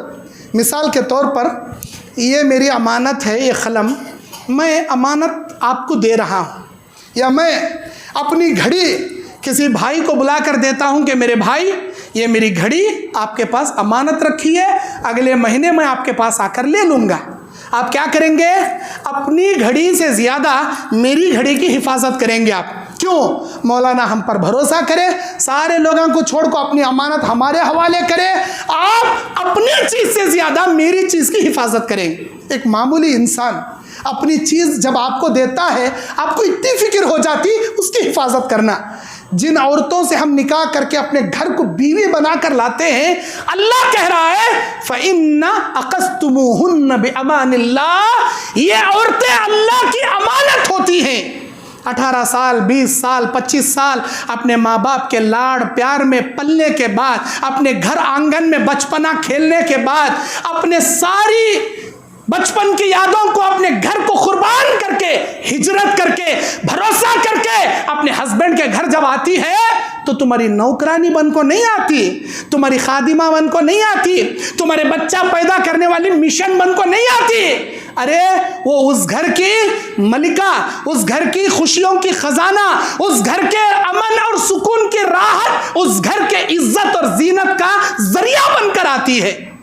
जिस घर में बहू को बेटी की निगाहों से सास ससुरे देखेंगे, कसम अल्लाह की, वो बहुएं भी अपने सास ससुर को माँ बाप की कदर व मंजिलत की निगाहों से देखेंगे। लेकिन आज के सास ससुरे अपनी बहू को बहू की निगाह से देखते हैं, इसीलिए बहुएं भी अपने सास ससुरे को सास ससुरियां की निगाह से देखती, माँ बाप की कदर व मंजिलत की निगाह से नहीं देखते। आप अपनी बहू को बेटी की निगाह से देखिए, बेटी की तरह चाहत कीजिए, वो भी आपके वालिदैन की तरह आपकी इज्जत करेंगी, आपकी खिदमत करेंगी। अल्लाह के नबी अलैहि सलाम कहते हैं, और वस्तहललतुम फुरूजहुन्न बिकलिमतिल्लाह, निकाह के कलिमे के जरिए तुमने आपने अपने लिए हलाल किया था, उसकी इज्जत करो। अगर कभी उससे गलती हो जाए तो उसे क्या है, हल्की नसीहत करो, नाराज़गी का इजहार करो, उसके हाथ का खाना खाना बंद करो, उसे तकलीफ़ होगी, सुधर जाएगी। नहीं उसे बात करना छोड़ो, नाराज़गी जताओ, वो सुधर जाएगी। बात करे तो बात कम करे तो भी नहीं सुधर रही, हाथ का खाना खाए तो भी, बंद करे तो भी नहीं सुधर रही। एक ही कमरे में उसके बिस्तर से अलग सो जाओ, उसे तकलीफ़ होगी, वो सुधर जाएगी। बिस्तर अलग करने के बावजूद नहीं सुधर रही, तब क्या है, उसे नसीहत करो, उसे डांटो, सुधर जाएगी।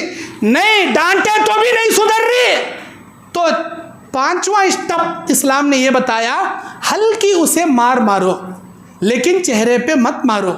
जिस्म के किसी हिस्से को मारे तो भी ऐसी मार मत मारो जिससे निशान पड़े।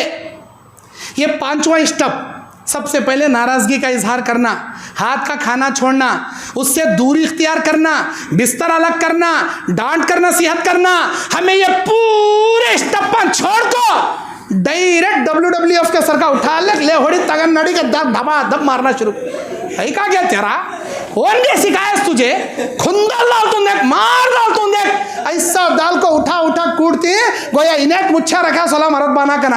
अरे तुझे वत्ती मर्दांगी दिखाना रे, तेरे बराबर के पहलवाना से जग कुश्ती लड़को दिखा। वहाँ कौन तो भी आवाज़ा बाजार में करे, कद बोले नहीं लो भाई, कद भीगी बल्ली बन है चड्डी में मूतले को आ जाता है।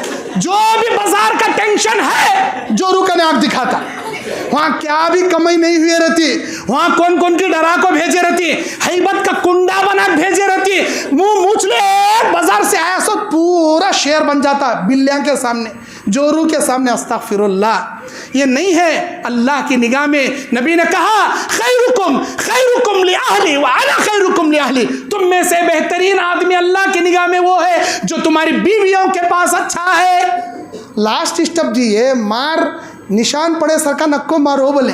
आज हमें झाड़ू कट्टा लेक मारती, लकड़ियाँ लेक मारती, हाथा से मारती, लाता से मार। जंगली है इंसान, ये जालिम आदमी है ये। आप याद रखो, आपकी बीवी आपकी उतनी ताकतवर नहीं रहती, कमज़ोर मखलूक है, टेढ़ी फसली की हड्डी से पैदा की गई है, उसके अंदर टेढ़ापन रहेगा, उसे सुधारना, उसे बताना हमारी जिम्मेदारी। नबी ने क्या कहा, अगर उसके अंदर कोई एक चीज़ नाराज़ करने वाली आपको नज़र आ रही हो, उसे नज़रअंदाज करो, क्योंकि उसके अंदर 9 खूबियाँ आपके दिल जीतने जैसे होते हैं। वह आपके लिए खाना पकाती है, वह आपके कपड़े साफ करती है, वह आपके पीठ के पीछे आपके घर की देखभाल करती है, आपके बच्चों को पालती है, आपके बच्चों को खाना पकाती है, उनको संवारती है, स्कूल भेजती है, आने के बाद उनका होमवर्क कराती है। अरे 1000 काम वो आपके पीठ के पीछे सिर्फ आपकी खुशी के लिए करती है। उसकी 9 खूबियों पर निगाह रखो। एक मामूली खता को देखकर लड़ाई झगड़ा मत करो।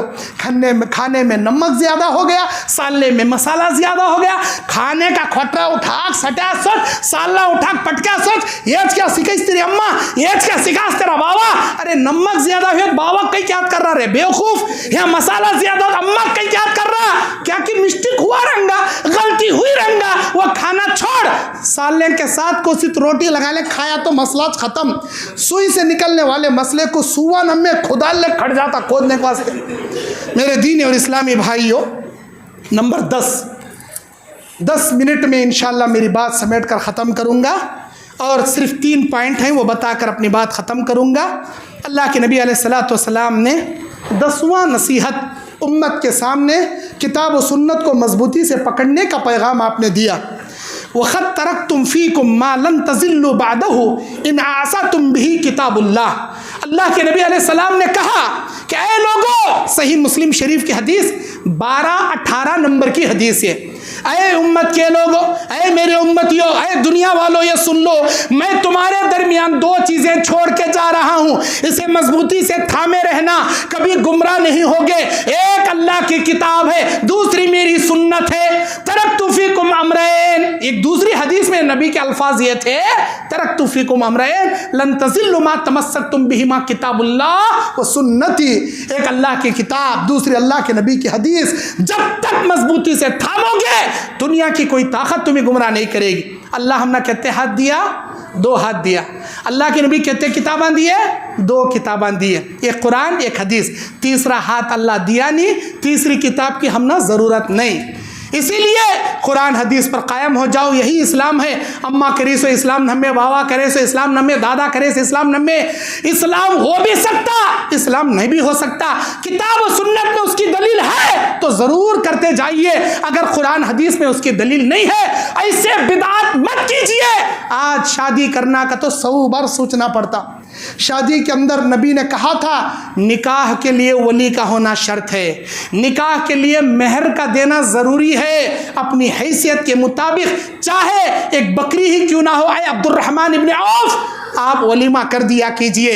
गोश्त का नाम वलीमा नहीं है, चिकन का नाम वलीमा नहीं है, फिश के डिश का नाम वलीमा नहीं है, बल्कि बड़े बड़े मुर्गे मुसल्लम और खजूर और पिस्ता बादाम का नाम वलीमा नहीं है। नबी अलैहिस्सलातु वस्सलाम ग़ज़वे खैबर के सफ़र में हज़रत सफ़िया रज़ी अल्लाह अन्हा के साथ ने निकाह किया और नबी अलैहिस्सलाम के पास वलीमा करने कुछ नहीं था।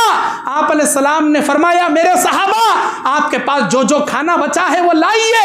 सहाबा खाना लाते गए, कोई खजूर लाया, कोई सत्तू के आटा लाए और कोई पनीर लाए, वो सारी चीज़ें मिला दिए, एक हलवा नुमा शक्ल बन गई। नबी बोले मेरे पास देने के लिए वलीमे के लिए यही है, आपके खाने को मैं जमा करके बरकत की दुआ पढ़ा हूँ, इसे उठाकर खा लीजिए, यही मेरा वलीमा है। इतनी सादगी से नबी वलीमा करे। आज हमें निकाह करना का तो शादी हाल बुक करना, 2 किस्म के मुर्गे मुसल्लम, 2 किस्म के मिठे, 2 किस्म के बिरयानियाँ, 4 किस्म के रोटियाँ, 4 किस्म के ऐसे डिशा, सब खाने के बाद पेट करने का कुंडा उठ लग गया रहता।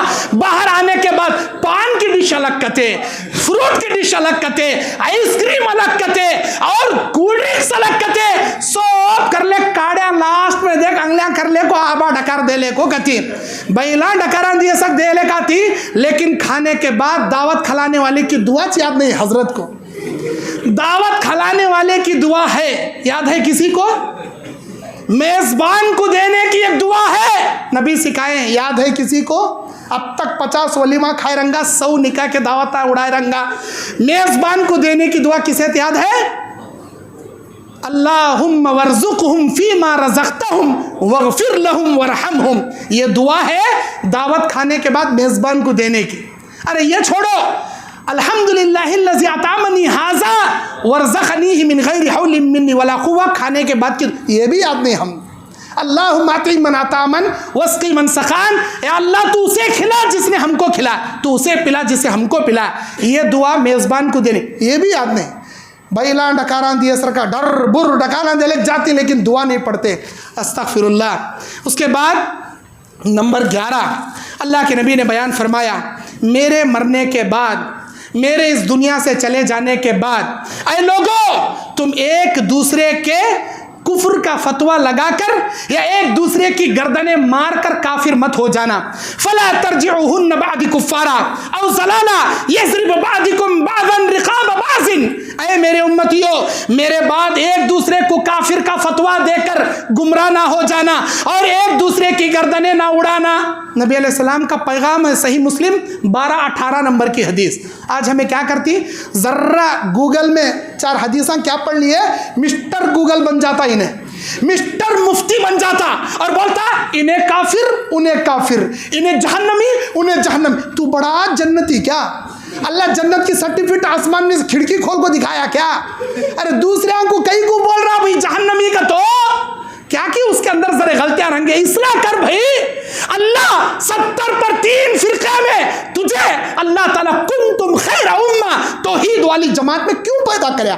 तअमुरुना बिल मारूफ व तनहौना अनिल मुनकर। उनको बुराई से रोको, उनको भलाई की दावत दो, शिरक से रोको, तौहीद की दावत दो, बिदअत से रोको, सुन्नत की दावत। ये बनाने के वास्ते पैदा कराया भाई तुझे, फतवे ठोकले को फिरने हमें, इनको उनको काफिरा बोलने को जहन्नम ढकलने हमें। याद रखो, अगर किसी मुसलमान को कोई मोमिन काफिर बोल दिया, उन्हें अगर काफिर नहीं है तो अल्लाह के नबी कहते हैं वो फतवा इसके पास वापस आ जाता, बोलने वाला काफिर बन जाता।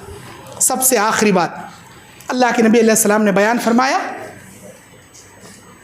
कि आप अला युबल्लिगु शाहिदुल गायब, जो मेरे पैगाम को सुने हैं हाजिर लोग, गायब तक मेरे दीन को दुनिया के कोने कोने में पहुंचा दो।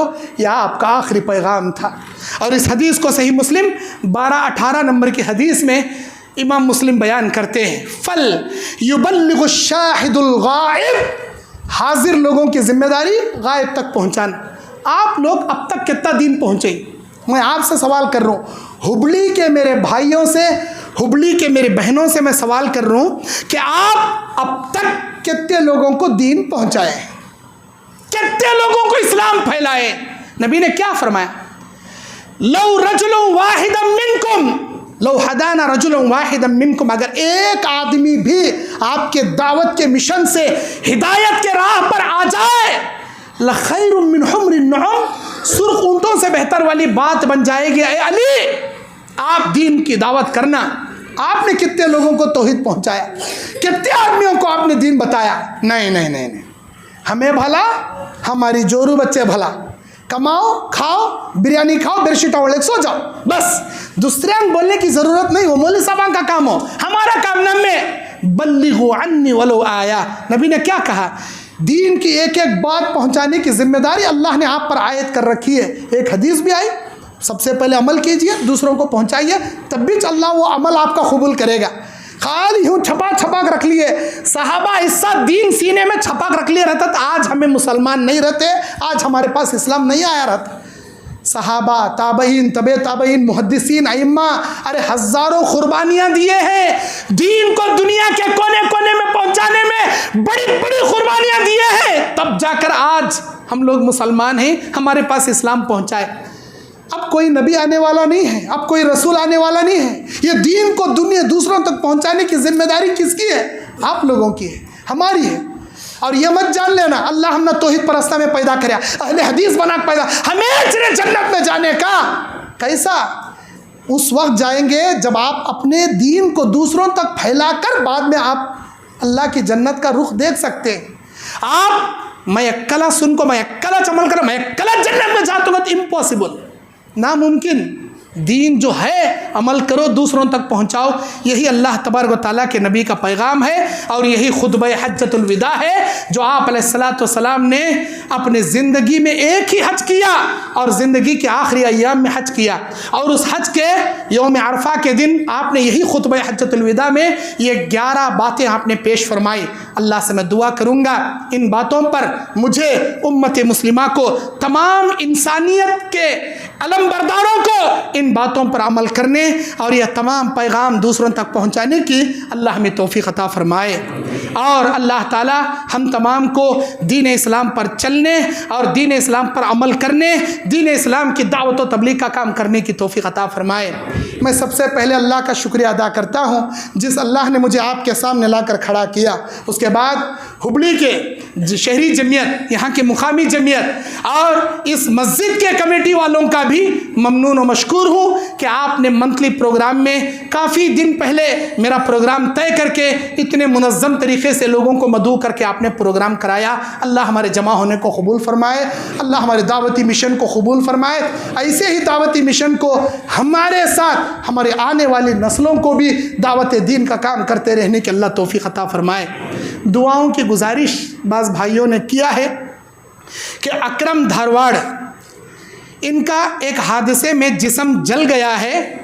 ये लोग दुआ की दरख्वास्त करते हैं, आप दुआ करें अकरम भाई को जो इनका जिस्म जला है, अल्लाह उन्हें सेहत कामिला आजिला अता फ़रमाए। और मोहम्मद अखलाक भाई जिनके ब्रेन ट्यूमर का ऑपरेशन हुआ है, बहुत सीरियस हालत में हैं, आप तमाम भाइयों से दुआ की अपील करते हैं। ट्यूमर बहुत ख़तरनाक बीमारी है। आज अगर हम अपनी दुआओं में अपने दीगर भाइयों के लिए दुआ करेंगे, मेरे अल्लाह मेरा फ़लाँ भाई बीमार है उसे शिफा दे, मेरी फ़लाँ बहन बीमार है उसे सेहत दे, मेरे फ़लाँ रिश्तेदार परेशान हैं उनकी परेशानी दूर कर, मेरे फ़लाँ लोग कर्ज़दारी में हैं उनके कर्ज़े को अदा कर, फ़लाँ लोग क्या है ऐसे मुसीबत में हैं उनकी अगर दुआ करेंगे, अल्लाह अपने लिए मांगे जाने वाली दुआ से ज़्यादा गैरों के लिए मांगी जाने वाली दुआ को बहुत जल्द कबूल करके अल्लाह देने जाता है।